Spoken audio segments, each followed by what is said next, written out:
No. Lorna Ortiz shook her head, sipping the last drop of her martini before signaling the bartender for another. I'm not here for fleeting flings, or even a love story. I'm in New York to succeed. To make a name for myself in this industry. I won't lose myself in the anonymity of this cheap bar.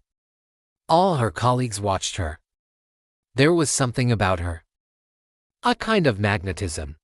They were so absorbed by her presence that none of them noticed the man sitting at the bar, watching them with interest. He was a man who appeared on billboards, in magazines, and all sorts of advertisements. But he didn't look like a celebrity at the moment. Her beauty was obvious to all who saw her, but for Ethan, it was something deeper. The kind of woman men wrote poems about. Have you heard about the new bar opening on the other side of town? Asked Bianca Larson. Which bar? Lorna replied, From what I hear, it's the place to be. Bianca continued, putting on an air of mystery. They have live music every night of the week. And it's owned by a man. Oh, Lorna smiled slowly, intrigued by Bianca's enthusiasm. Tell me more. Bianca leaned closer, her eyes eager for gossip. Well, she began conspiratorially, I heard he's a true gentleman. I haven't seen him in person. They say he has an agreeable presence. Sounds interesting. I think I'd make quite an impression as a dancer on his stage. That would be amazing, Lorna said with conviction, already swept up in excitement about this new adventure. Then it's settled. We're going tonight. As they gathered their things and stood from the table, Lorna noticed Ethan still watching her from his seat at the bar. Who is he? Lorna asked softly, nodding towards Ethan without trying to seem impolite. I think he's staring at me. I don't know him, Bianca replied breathlessly. Ethan approached their table. Hi, may I sit down for a few minutes? Lorna looked at him and gave an approving nod towards the chair. Recite your poem quickly, because I have limited time before I get back on stage, and if you're looking for a date, you should disappear right now. Ethan smiled awkwardly.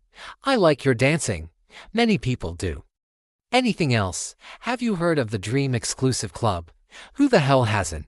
Do you have enough money to invite me there? In a way. If you're interested in a contract there, look for me. Ethan handed her a business card, nodded, and left the venue. Lorna's hands trembled as she looked at the business card. Finally, it happened to me. Lorna exclaimed. Seriously? This guy is a legend. He owns that club. He's known for his generosity with charities. They say he's a mysterious and unmarried man. Lorna smiled, her imagination swirling around this improbable encounter. Then he needs a dancer like me. Lorna was already daydreaming. She would dance in paradise until dawn kissed over the edge of the Manhattan Bridge. The thought of performing on a stage owned by a celebrated figure sent butterflies through her stomach. The next day, Lorna sought out Ethan. Hi Ethan, I've come to tell you I accept the offer. I want to work for the Dream Exclusive Club. Ethan smiled broadly, with an enigmatic glint in his eyes. It was clear he had been waiting for this meeting. He invited Lorna to sit at the table. I'm glad you came, Lorna, he said. The Dream Exclusive Club isn't just a place for performance, it's an arena for those who want to stand out. I'd seen you dance. And I believe you have that something that can capture everyone's attention. Lorna straightened her back, eager to learn more. Tell me more about what this contract would entail, she replied, trying to sound relaxed. Ethan leaned back in his chair and crossed his arms. It's not just about dancing on a stage. It's about the story you tell. Our audience seeks more than beauty. They want to be captivated, to feel. I want you to create a performance that truly speaks to who you are. Something unique. Lorna blinked, surprised. She bit her lip lightly, processing the information. Sounds challenging, she admitted. If that will put me in the spotlight, I'm willing to try. Still, what's in it for you? Why would a guy of your caliber be interested in a dancer who is just making a name for herself? Ethan smiled, as if he had anticipated the question.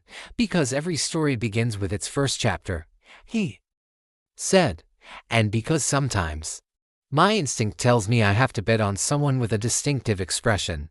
You are original, Lorna, Despite his flattering remarks, Lorna felt that Ethan was hiding something. There was an air of mystery around him, an unseen burden that permeated his smile, but it was exactly the kind of challenge she enjoyed. "All right," she said, extending her hand to seal the deal. "Put me on stage, and I'll show you what I can do."